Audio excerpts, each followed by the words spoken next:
Anyway, that was Planet Wisp. Did not like that level. And you haven't even played it. Yep. Yeah, buddy. That either means you're very intuitive or you just judge books by their cover. So anyway, I think you'll like the modern version of it a bit better. Okay, good. Because I was thoroughly unimpressed.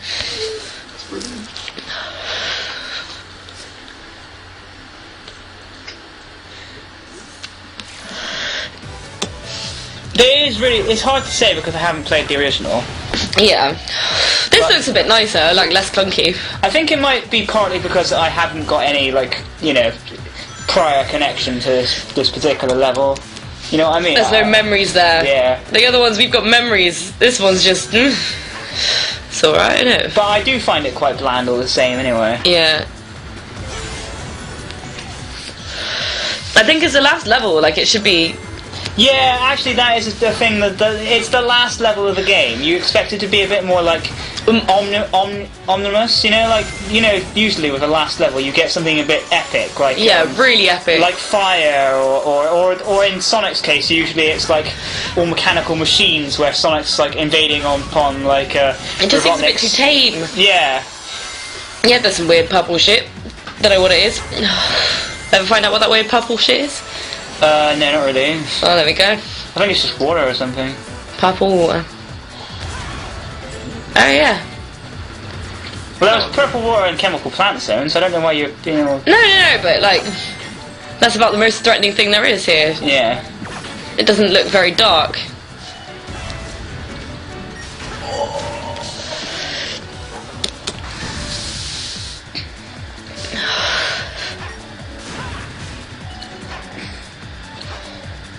There are, like, egg robos from Sonic Heroes in this, though, which is quite interesting. That's cool. What just happened then? I turned into a rocket and I rocketed through the ceiling. Remember I told you there were rocket wisps in this?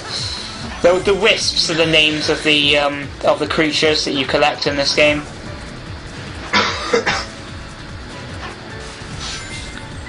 Yeah,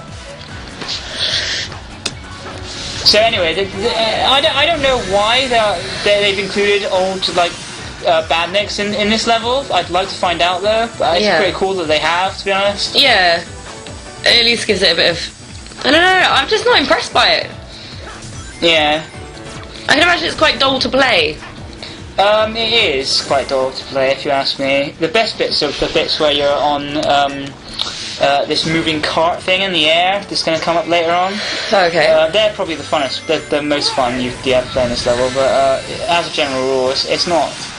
It's just underwhelming, really. Yeah, that's what it is. It's not that it's bad, it's just not a last level, is it? Yeah. Sorry, I just full on dropped my cigarette.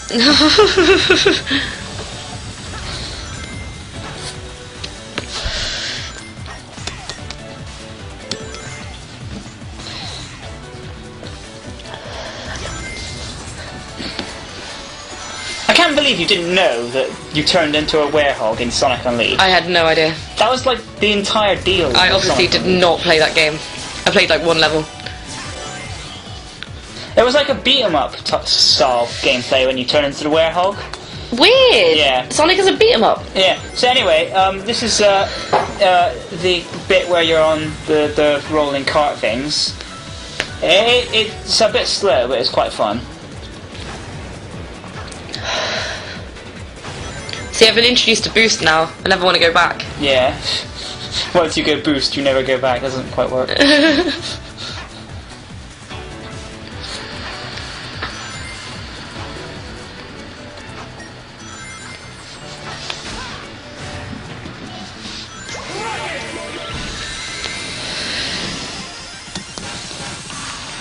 That's pretty cool. Yeah, you have limited control when you're doing the rocket thing, so you can move left and right, but it takes a little while to go there. Yeah. So you really have to know where you want to go up when you get a rocket power up. Is it quite trial and error then? You have to do it quite a few times before you get the hang of it? Well, as with most Sonic games, if you just figure out where the rings are and follow them, yeah, you're mostly going to be alright. later on, there are ceilings that come down and crush you if you don't find the right place to rocket up quickly enough. And that can be a bit annoying, but you know, you just have to find the rings.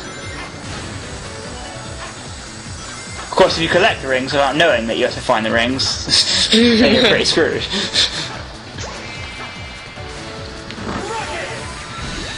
Because as you can see, there's a bunch of rings there that I see. So you go that way. Yeah. But I screwed up, so I have to do it again. Fair.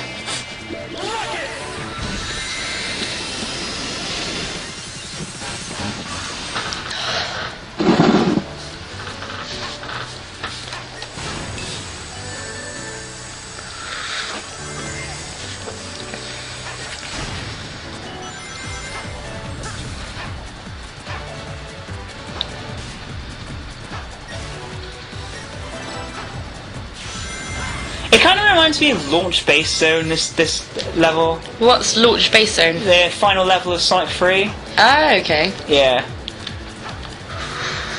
But it just doesn't feel as sort of... It doesn't feel... Like, Launch Base Zone wasn't the most climactic of levels anyway, but to be honest,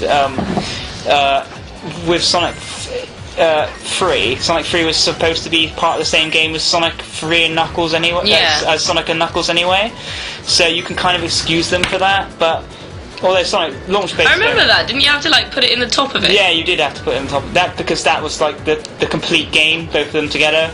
That was quite cool. Yeah, because the demand for a new Sonic game was so high that they were rushing to get it out on time. Yeah. And so they decided to release it as 2 games, but then you could lock them on together. Clever marketing technique. Yeah.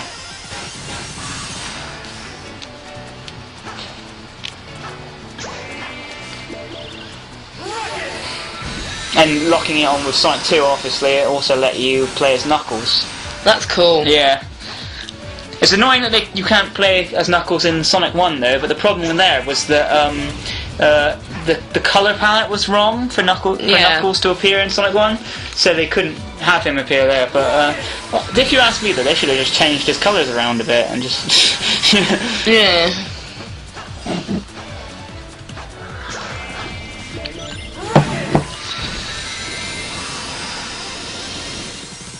Because back in those days, obviously, you had a limited amount of colours that you could actually have in a game. Whereas now we're just on 24-bit. Back then it was 16-bit, so that was let me see if I can remember how many colours 16-bit is. Well, it's got a fair few colours, but not enough to represent true colour. Mm.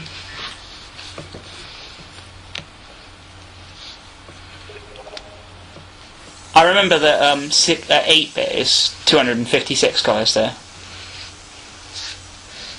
You think it'd be twice as many, but it doesn't work like that. Or does it? I can't remember. Oh no. Dude, there's the emerald. Yay! So yeah, there's the cutscene emerald thing. Okay. Oh, check this out. Classic Sonic gets upstaged by modern Sonic.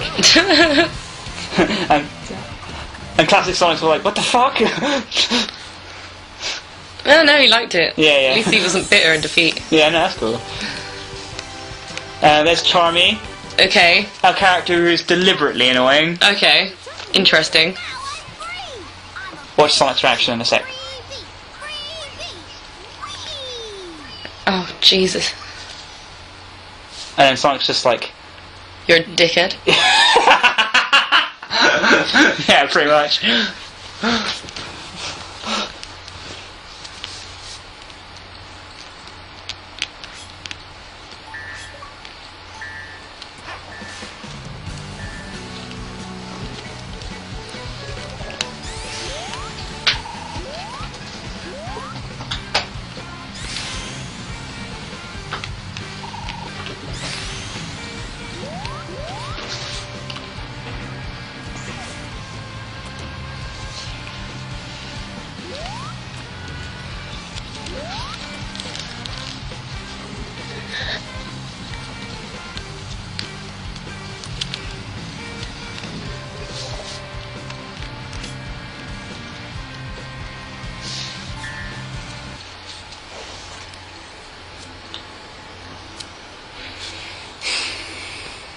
Okay, so now we're doing the unlocking the keys for the next boss. Alright.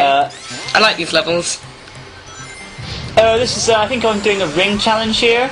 Essentially, what you can do is you can press Y, and the enemies turn into rings.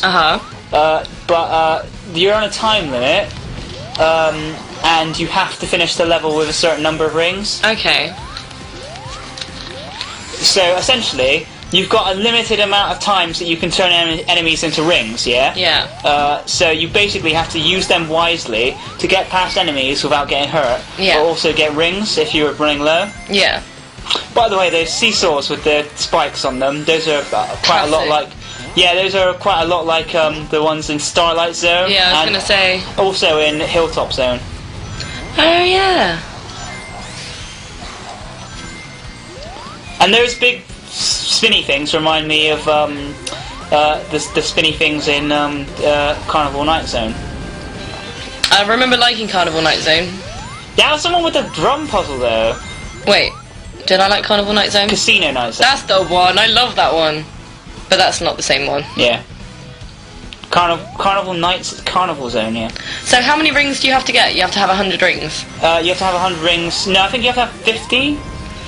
Oh, it says you've got 141 out of 100, so I'm guessing... Oh, right, you have to have 100 rings then, yeah. That makes it a bit harder.